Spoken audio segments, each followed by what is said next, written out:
This is The Secret Library, a podcast about writing and publishing books. I'm Caroline Donahue, a life coach who works with writers, and I'm here to tell you this is your year. It's time to stop waiting and start writing. The Secret Library podcast is brought to you via listeners like you through the Secret Library podcast Patreon. You can check it out and become a supporter at patreon.com/secretlibrary. This is episode 133 of the Secret Library podcast. My guest this week is Caroline Wright. She is one part ordered editor and one part wandering artist. These qualities, along with an insatiable appetite, combine to support her food editorial career as a cook, author, and stylist. She completed formal training at La Varenne Cooking School, which introduced her to the culinary language and skills she honed as a food editor at Martha Stewart's Everyday Food for 2 years. For the following decade, Caroline worked from her home kitchen in Brooklyn and various test kitchens in New York as a freelance food editor, stylist, and busy cook. In addition to her work as a cookbook author, Caroline collaborates with photographers and editors as a recipe developer, food stylist, and culinary writer. She now lives in Seattle with her husband and 2 boys. I could not be more excited to share this episode with you. While we've had people on who've written books about food, that even those that included recipes in the past, we've never had someone on who's created a full color, photography-based, beautiful, lush coffee table style cookbook. And I was really, really interested in diving into this topic with Caroline. In addition, the way she developed her career is really unusual because she came up in a particular way, and then after dealing with a health crisis, which she continues to deal with, it's changed her perspective on work, writing, and books completely. I could not have been more inspired after speaking to her. She had me smiling the whole rest of the day, and I know she will for you as well. So I'm delighted to welcome Caroline Wright to the show. Hi, Caroline. Thank you so much for coming on the show. And I have to say, this is the first time I've ever gotten to say, hi, Caroline, on my own show. How funny. Thanks for having me. It's really fun to have you. So I am excited not only to have another Caroline on the show, who is a Caroline and not a Carolyn, as we clarified before we started, but we haven't really talked about cookbooks. And that's such a huge part of the book world. And it's often the books that people are most excited to give and receive and look at. But we haven't talked about the production of them. And not only that, you have a story with food and cooking that's, I think, quite a lot more profound than many people do. So I wanted to get in that also, as to how food and cooking can really change your life. But let's start with the cookbooks and say, how did you begin working with food and producing cookbooks? Well, I guess I had everybody, I feel like, gets into cookbooks in a slightly different way. So I used to think that I was abnormal, but I actually think that everyone has their own unique story.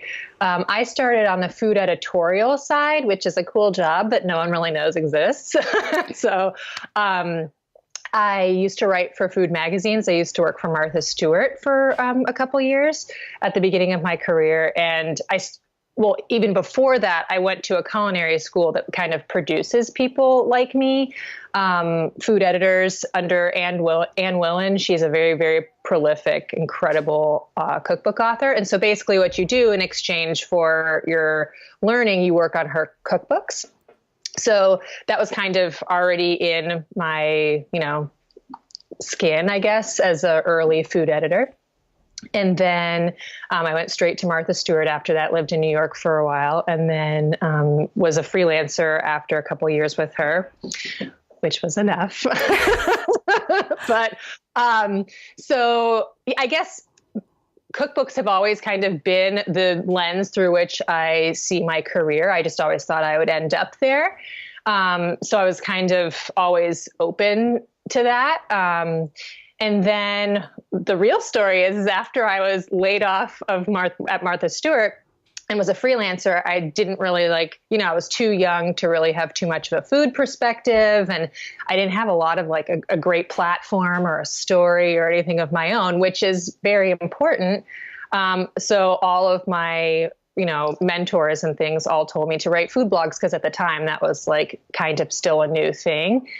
And Twitter. Then at what point in time was this?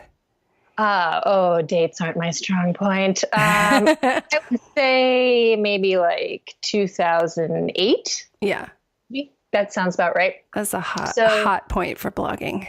Yeah, totally. So I started this blog, and basically involved me, finding my own food voice and, inviting all my 20-something friends up into my tiny apartment in Brooklyn. And we would like just eat all the time. And I blogged every day. That was like, it was really intense. Writing a new recipe every day is not a small thing. So I just was like overflowing with food, and all of my like poor actor friends were over all the time, and I was cooking all the time. And so then I did end up getting really, really busy as a freelancer, and I decided to like close part of my blog down, or maybe do a little less after a full year.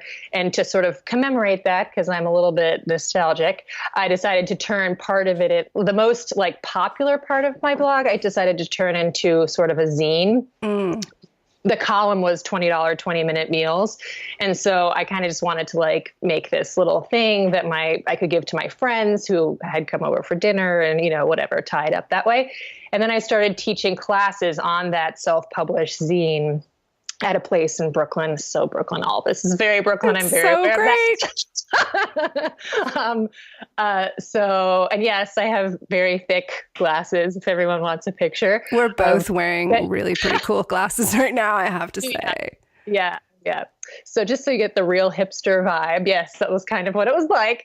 But so I was teaching classes in Brooklyn on this little like self-published thing.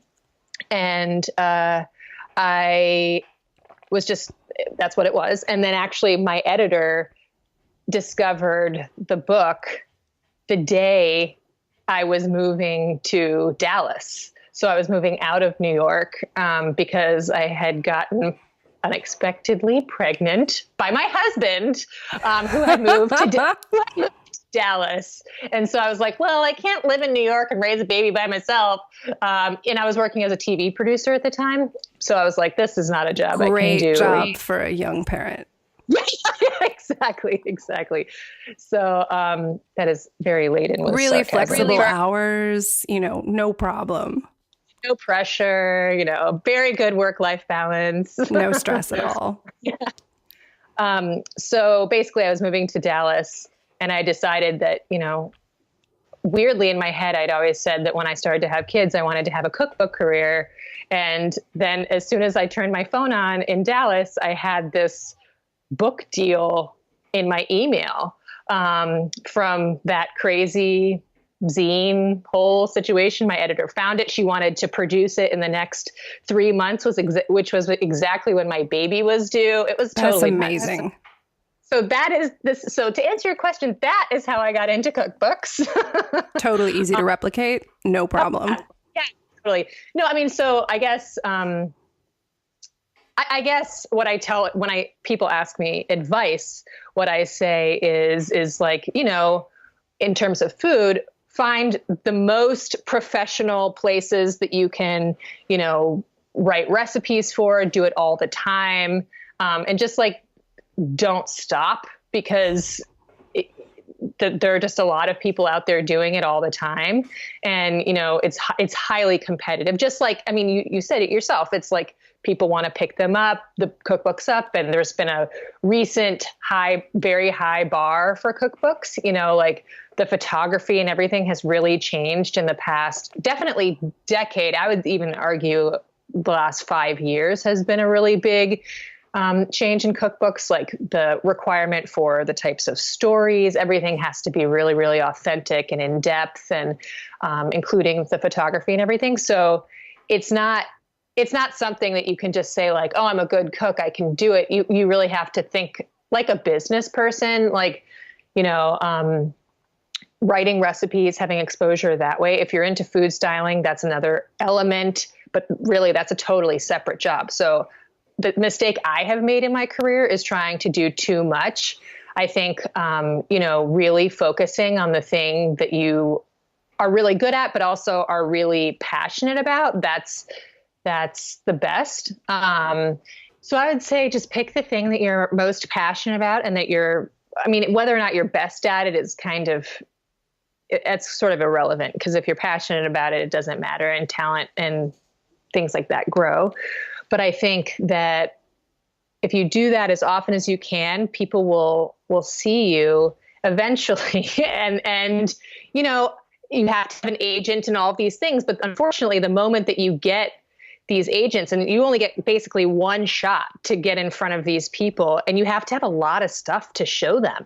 And they, you know, so working on your own is how that happens, you know. So yes, having high profile things are helpful, but it doesn't always have to be high profile. You know, you can have a dossier of things that you've worked on that you're really proud of and that really speak to what you're about, that don't have to be published by the New York Times or something like that. That's helpful and that's great, but that's already kind of building a platform. I'm talking about someone who's starting from like truly nothing.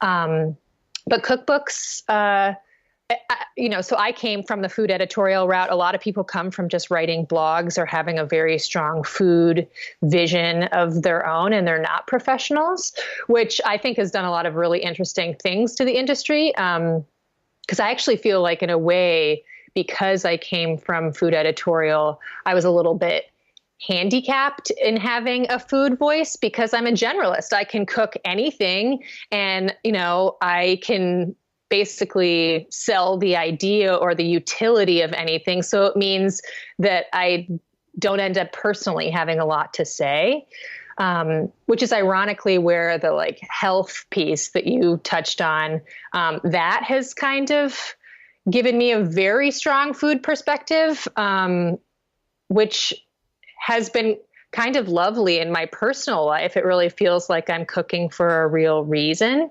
Well, I don't think it's amazing, because I think that the only other person we've had on who's talked about food is P Vito of Gluten is My Bitch. And sort of at a less extreme level, there was a way in which food change was not optional.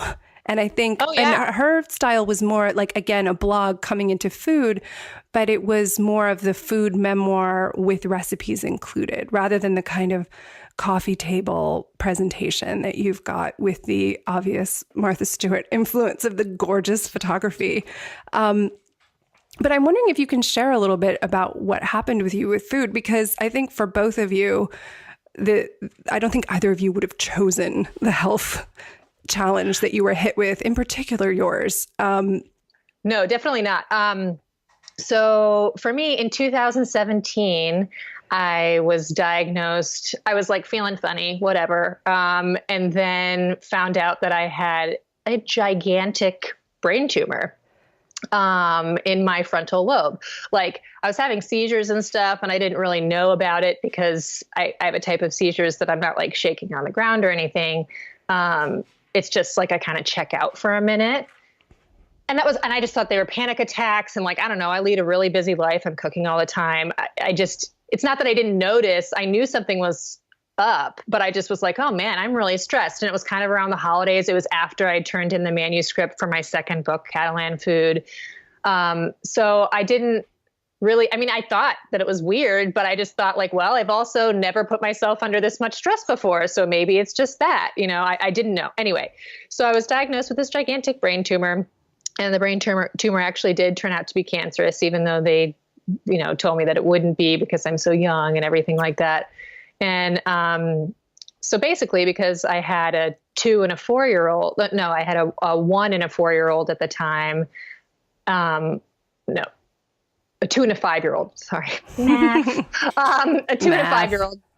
Yeah, and at the time, because this was just basically last year, I wanted to do everything I could. Like, I was given certain death of a year. Because I was diagnosed with a glioblastoma, which is what John McCain recently died of. And John McCain is actually the more standard person who gets a glioblastoma, like kind of like old guy, you know, had a life and then gets a terrible tumor and dies. But people usually die 6 to 12 months after they're diagnosed. It's called the Terminator for good reason. That's, and I sound really uplifting terrifying to get that statement. Yeah. And I sound very glib about it. And it's not, it's totally devastating. And I could be all dark and stuff, but I've decided really let's like not what I want to, how I want to frame it anyway.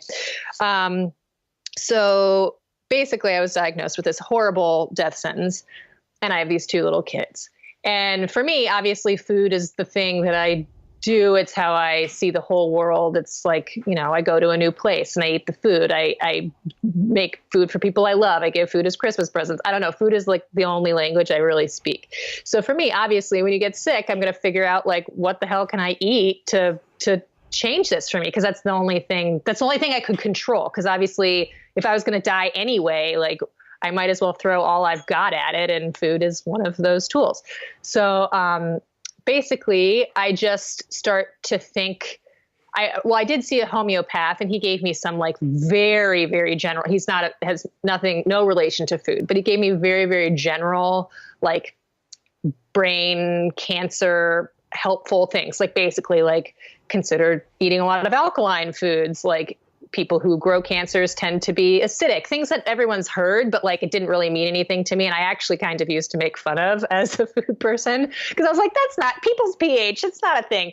But so then I started getting really into this and basically exploring, anti-inflammatory diets and things like that. Because I personally believe that like most people walking around are fighting off, rogue cancer cells all the time. Everybody has cancer cells dividing in their body, but your body recognizes them and kills them. So obviously something was going on in my body that wasn't able to, like, something went terribly awry, basically. So I was wanting to give my body the best, like the cleanest slate, not fighting anything else, like, not fighting any rogue food that's hard to digest, no like viruses. I wanted to get rid of like a sinus infection that had been stuck around for a long time. I wanted to give my body all of the tools it could to make the chemo and radiation that I was going through to work as best as it could. That was my theory. No one told me that or anything. It was just how I very strongly felt about my situation. So I started to, like I said, I got really deep into anti-inflammatory diet. And then also I started from a place because I had this book on my shelf, the blood type diet. And so I just started to look into like, and some of the scientific underpinnings of that made some sense to me.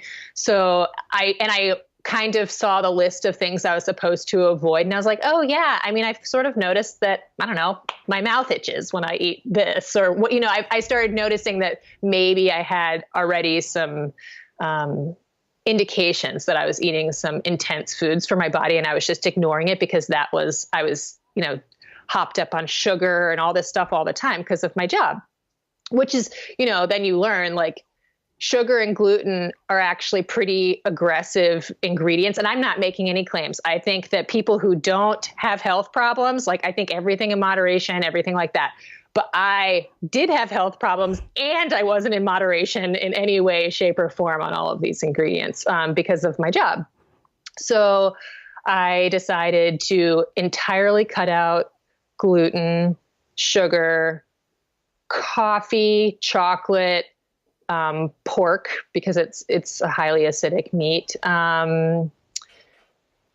corn, potatoes. So that's the other challenge about being gluten-free is that I'm not only like gluten-free, now I'm grain-free more because I can't really eat like gluten substitute things because those things are like, oh, like here's a plate of polenta or here's a, meat and mashed potatoes. I don't eat those things. So that was my theory is like, if digesting a potato is hard for your system, why would I eat a potato? Like why, when it's going through other stuff. That was just sort of my love letter to my body. And I mean, I immediately lost 40 pounds. Whoa. And yeah. And I was not like, I don't know if this is voodoo or what, but I mean, I was warned that like radiation, I was going through the hardest hitting radiation that I could. I actually was taken to the level of grays, which is the unit of radiation, that ends up like just before, where your brain starts to deteriorate. Like I'm at that, right at that level. So I'm saying like I was going through hard treatment, and everyone was warning me like, oh, you're going to get exhausted. Everyone gets depressed. You're not going to be able to get out of bed. And like, you're going to have all these crazy rashes and all this stuff. And I actually was completely symptomless, to the point that my doctors were like, that's, kind of weird. Your blood levels are of a normal person's. Like, we can tell that you're going through something because when you compare them over time, there are some slight changes, but you're not where we expect people. Part of that obviously is the people that they're comparing me to are like in their 70s probably. And right. I was 32. So that was a big piece of it. But I really do think that my diet and what I was doing with my homeopath, in addition to all of the things that they were doing for me, the Western doctors, I think it had a lot to do with my success. And then, so now here I am almost 2 years, my 2-year anniversary of my diagnosis is in February. And, they told me I was only going to live a year. So I don't know, I'm having a real big party. I think that's great. Yeah. Yeah. So that's my relationship to food. So, I mean, it basically at the beginning, when I was diagnosed, I was like, I don't give a shit what that means for my career, because what's a career if you're dead? Like it doesn't, career wasn't even though it's so sad, and being a cookbook author is like everything to me. It's still, I was focused on my family and like also just trying to have a bit of reality. Like I was just surviving at that point. So for me, I was like, well, let's figure out what food means to me in a professional way. Like if I have a profession, basically is the deal I made with myself. And so now actually, ironically, I'm there. So recently, to answer that question, I've been writing on my blog a lot more, again, sort of same reasons of why I turned to it years and years ago after Martha. I was sort of trying to find my voice and trying to develop a community around this new way of eating that I have. And it's a journey. It's very cheesy to say, but it really is. And then also my most popular book is this cake book called Cake Magic. It's my second book. Ironically, so the premise of the whole book is you make a at-home box mix that you change, like you tweak in slight ways to make basically over 110 cakes, but just like, it's a really interesting sort of choose your own adventure of a cake book. You like look at the photo of the cake that you want to make, and then it tells you which layer cake flavor, what syrup to put on it, and then what frosting. And so anyway, but basically it's all sugar, gluten, lots of chocolate, all the things I don't eat. I was like, oh boy, you're not turning to that one these days. No. And it was making me sad because I was still getting like emails from people, it's still like, I'm very proud of this project. It was like, it's very empowering book for new bakers. It's like, I really believe in that concept, but I couldn't even like, I can't eat any of it. And like, it just doesn't make sense. So I wrote this piece for Food 52 about this cake that I came up with for my first, when I hit the date that they said I wouldn't live past last year. And then I don't know, a couple months ago, I was thinking like, well, why have one cake? Like, why couldn't I make a Cake Magic mix that's grain and refined sugar free? Like, why couldn't I do that? It totally would work. And then I could have over 110 cakes. Like, so I'm adapting the whole book to be able to be used by my way of eating now. And yes, I know, right? It's a lot of work. As a gluten-free person who cannot eat gluten, I am really excited for this book. It's very exciting. So it's just going to be an official addendum to the book. Workman, my publisher, decided to support it and is like, they're going to lay out a PDF that's exactly the same as what's in the book. So people who have the book would just print out the PDF and just like basically stick it in their book. But in January, I'm doing a coordinated like website launch of the recipe, sort of kind of like a book launch, but just for this one recipe that changes the whole book. It's very exciting. It on like cookinglight.com and foodnetwork.com and Food 52 and my blog. So I'm really excited about it. It's going to be really awesome. That's so amazing. I mean, it's amazing for a number of reasons. Obviously, the passing an anniversary where people tell you you're not going to live past and having a cake to celebrate that is incredible.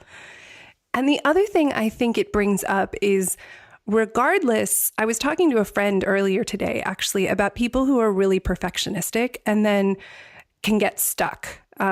He works in the music industry, so it's a little bit different. But similarly, but talking about people who get to this point of like, oh, later, this will be better and it'll be ready. Or what if my career changes and I'm writing this kind of recipe, and then what if I change what I'm doing and then it's not right? Or and then you never start. And here's an example of a book that you can't eat a single recipe in it and it's still getting a big launch and you're able to adapt it, which I think is awesome. Well, and what's funny is you literally just spoke to my former life. Like I was 100% that person. And with recipes, it's one of those things that you have to like let it go at some point. Like you have to believe that this thing that you're putting out in the world is as perfect as it's going to be. And I used to be very, very hard on myself about that. And it was very hard for me to let things go. And now, not to say that I'm like not a perfectionist, I still have really high standards and everything. But I recognize, like, I don't know, the bigger picture of everything. Almost Dying really like puts a lot of things into perspective, including just, I don't know. Yeah, I think, I'll take it back. I think the thing about like life or death is always going to trump cookies. Yes. I mean, but when the timeline is long enough, it's funny, it does circle back around again, because like once you do become, kind of normalized into society and such again, you do deserve something to celebrate with. And if your perspective is food, like mine is, I've been pondering that particular thing, because it doesn't mean that like I'm 30. What am I? I'm turning 35 soon, which is a big deal. It's very exciting. I didn't think that was going to happen. But so what? I'm 35 and like what? I never eat sugar or anything like that again in my whole life. And the answer, I'm okay with the answer being yes, but I'm not okay with the answer of being like, well, I don't get a birthday cake or I don't get like hot chocolate. I have to think of something that lets me like sit down with my kids and feel special and like I'm involved in, whatever it is, their birthdays or Christmas, these times where we had these like rituals surrounding sugar, essentially. So, and sugar and gluten. So basically I'm coming up with the substitutions for the ceremony of that, even if it's not, I'm never going to have chocolate again. I'm never going to have refined sugar again. And that's fine. But so I'm figuring out the things that replace those things. So I think that the thing that's really so important about this is that there are so many people, especially nowadays when we know things about food allergies that we didn't know before. Like as someone who had symptoms for a really long time and people just kept saying, oh, you have kind of a weak stomach. Right, and not knowing that it was because of gluten, for years and years and years. And then the early experience of not eating it, feeling 1,000 times better, not being sick anymore, not having migraines multiple times a week and all of the things that I was having. But then the sort of trade-off of feeling left out and going out to eat and having this experience of people eating beignets or whatever. I mean, like, oh, it's like the LA equivalent of the Brooklyn, baked good, and just feeling like, am I going to feel like a freak forever? And thankfully, there are so many options nowadays that there weren't before, but it's really emotional and it's a really big deal to be able to eat something that you enjoy that feels special. Yeah, absolutely. Exactly. To not feel left out. And I mean, so yeah, I feel like we've really strayed from how I got into cookbooks, but it's great. But I think it matters. It's why. I think the why is essential. Absolutely.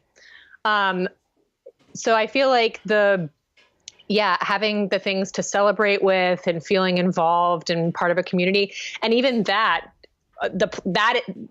what is a platform? I guess that is your voice. If you're talking about like the industry part of it, yeah. I mean, having a voice and finding your perspective and standing behind it and, believing in it. And that's the thing is like, I really do think that there's a piece that the most interesting stories to be told and the level of competition that is required to publish a book these days also feeds into this. Is the most interesting stories to be told are the ones that are like really honest and, come from a place sort of just like this one, where it's like, I was down and out. And even more than that, I was like, had a death sentence. And I'm not claiming, I feel very uncomfortable. I've had a very difficult time with me personally and my food journey and like deciding if I would write an anti-inflammatory cookbook or something like that. I feel very uncomfortable with that because the commodity of hope.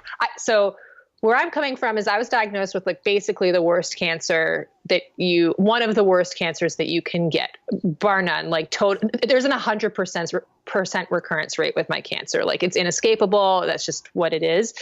So at this point, I'm just really sort of hoping for time, not to be all sad and stuff, but that's what it is. And if it doesn't come back, then I'm like actually a miracle.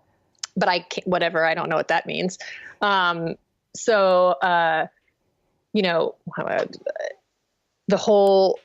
whole thing about my food career, though, is if I do end up being cancer free for a long time, and if I do claim that it's because of my food, which I think it's a very complicated list of things that happened, and probably a lot to do with the when it was discovered, the great doctors that I had, in addition to like my very swift choices with food and the treatment that I had. I think it's like a really wide variety of things that also happened in a 32-year-old body. I think that that's like a lot of things.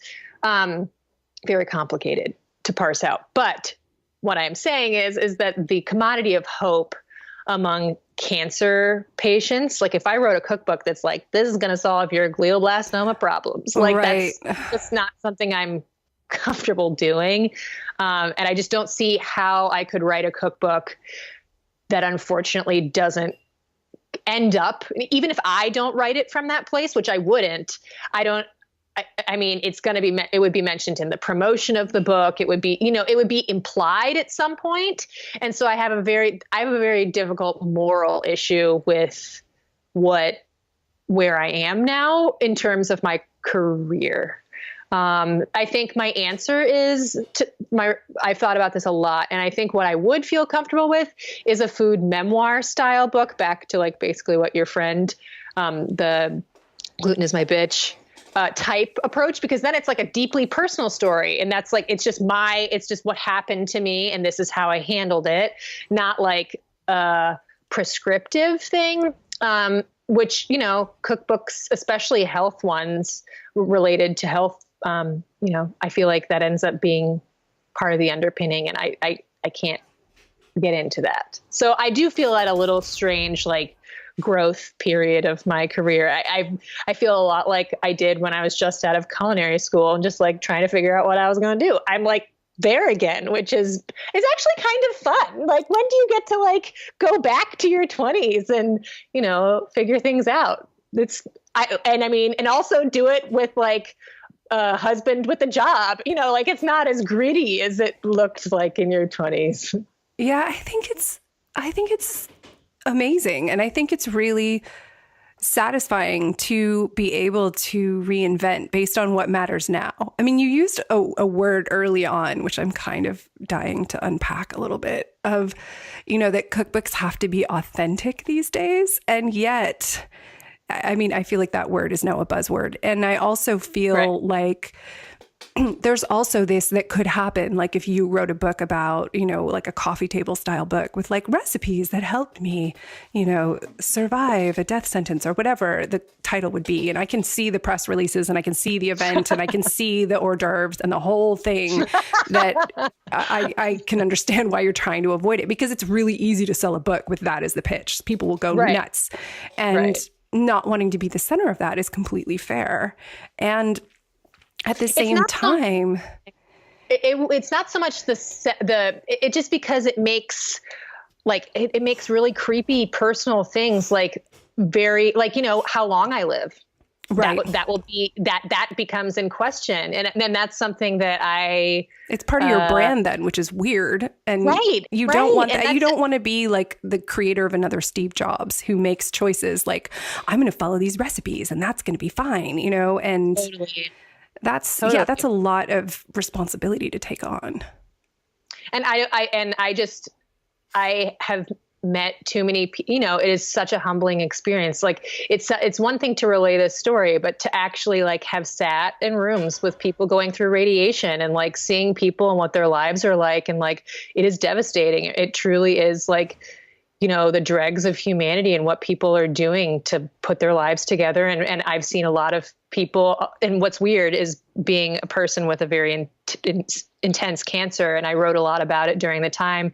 I wrote kind of a memoir for my boys that I did as a blog. And so a lot of people followed that. And so because I was at the center of that in a very tender and vulnerable place, I got a lot of people's stories of like young parents dying. And so a lot of people, I've known a lot of people who have not survived, and they've, you know, tried, and they've been like handsome, kind, nice people. And, you know, you'd think like, oh, that doesn't happen to people that you know. And it actually really does happen to a lot of people. You might just not have known one yet. But so that's what I'm saying is like, I have friends who've died. I've had like, I've sat in waiting rooms with people. There's too much humanity there. And it is so real for so many people that I can't like, you know, slap a brand new label on it and sell it. You know, I just can't.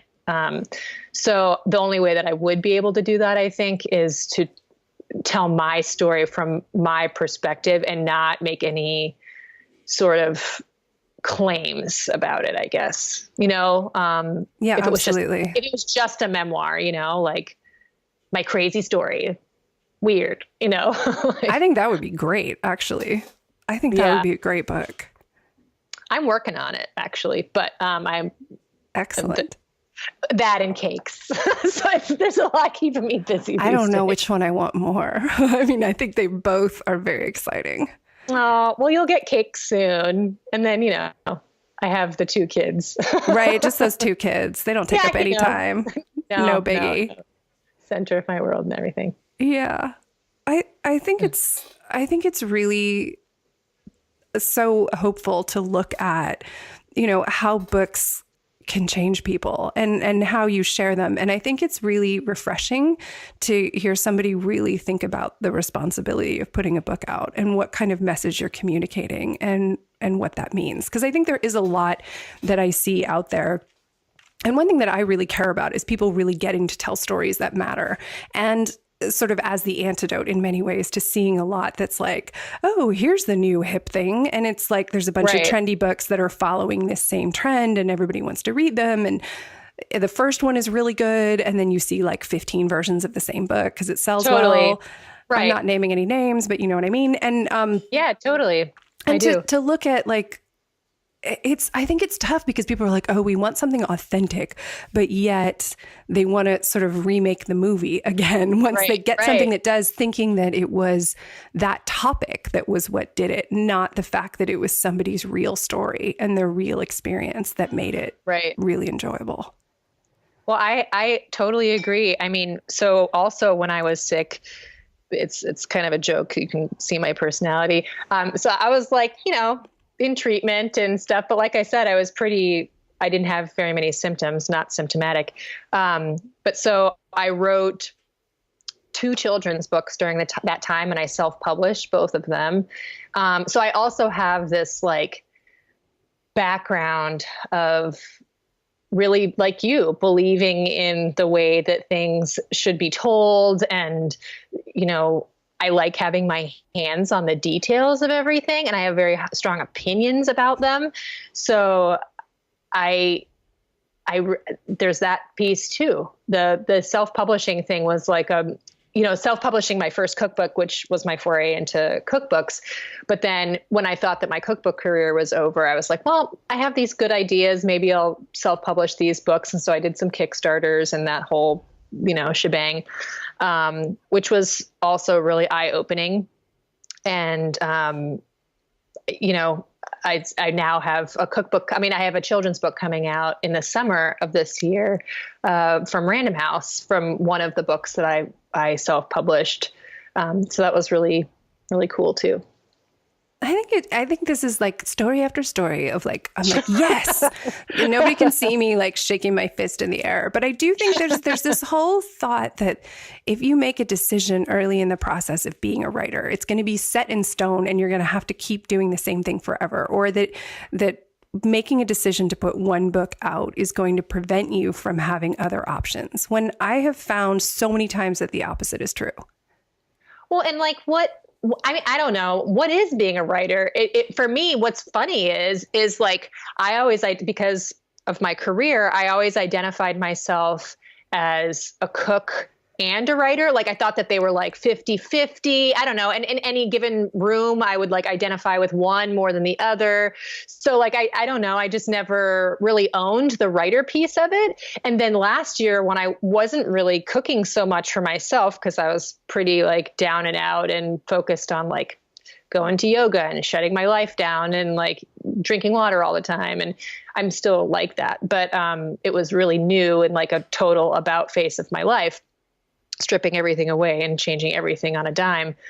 That now that my life has come back to be a little bit more normal, at that time, like I said, I wasn't cooking. So I was writing a lot more and I was getting sort of attention for my writing, which, you know, it just dawned on me like, oh, actually, like I am a writer. That's weird. Coincidental kind of, you know? I mean, I personally have always identified with a writer, but I always like leaned on my food as like I was telling a food story. So it was just like relaying the information and like, yeah, I can string together sentences, but I had never really like dug deep and written like the things that I was writing last year, I guess. So that was an interesting experience. So what I was saying to you, what you commented on is like, what is being a writer? For me, it's just like part of me, like, and I am a lot of things and I do a lot of things. So the career piece, like letting go of what a career has to look like, that has been a challenge, and one that is so ego driven though, like what you think being a cookbook author has to look like this. Firstly, it doesn't look like, as is with everything in your life, you have this fantasy of what something is, and then you get into it and you're like, oh yeah, going on book tours, staying in a Holiday Inn, waking up at 4 a.m. and getting on a plane and going on to a morning show and like being shoveled to another place. Like it's just not, things aren't as glamorous as they look like on movies or whatever. And so I think that we have these narratives that we tell ourselves, including about ourselves and about our careers and things. And it's just, you have to let go of that, because it's just it's also not a modern way to look at a career. Like I feel like people can have many different aspects to their lives that all can make money. And isn't that like basically what a career is, So just, I don't know, to let go of like the only thing that is standing in the way of success in a lot of ways, whatever that looks like. Getting a book published is already pretty successful. So you just have to like redefine, like just be honest and try not to beat yourself up over it, because from where I stand, there's just like no real reason to make it all horrible. Right? Yeah, absolutely. Life is too short. It's too short. It's too short. And just because it doesn't look like the fantasy doesn't mean you did it wrong. No, not at all. Because also, I'm the people that I'm friends with, that I've always compared myself to, like really successful cookbook authors. There's always going to be someone out there that like you feel like you're doing a lot of the same things as, but yet they're like, super famous and making a ton of money, and you just aren't. So that's always been my role. It's like I'm the underdog and the sidekick and everything, but I'm totally cool with it, because it also has given me the freedom and realizing like for example, Catalan Food is a book that I like really bled to make. Like I fought really hard, and there could be like a whole other podcast on all of that. That book has a pretty intense story behind it, but Anyway, that was the book that I really felt that like, oh, I should be making all along. It's the coffee table book. It's the like, $35 Christmas present, amazing photography, award-winning type book. And you realize actually going through that whole process, like, oh, it still is just a commodity to the editors. Like it's still going to get edited to something that you like. It's not going to be everything you thought it was going to be. And it's beautiful. I'm completely obsessed with how it turned out. I think it's wonderful, but I'm just saying the reality of anything versus the idea of anything is always going to be different. And in writing, I feel like writers have a view of what careers in writing is, and then editors have a completely different view of the very same subject. So you realize that nothing is like completely your own in a weird way.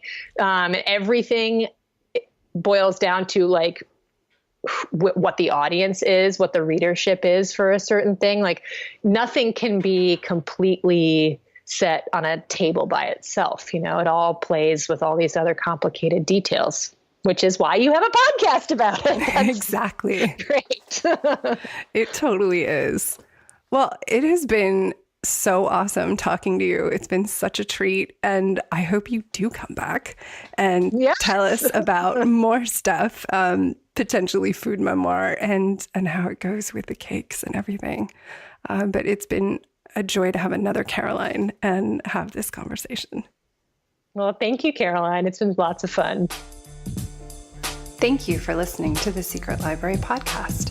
The show is produced by me, Caroline Donahue, and Frederick Barry McWilliams Jr., my tireless audio engineer.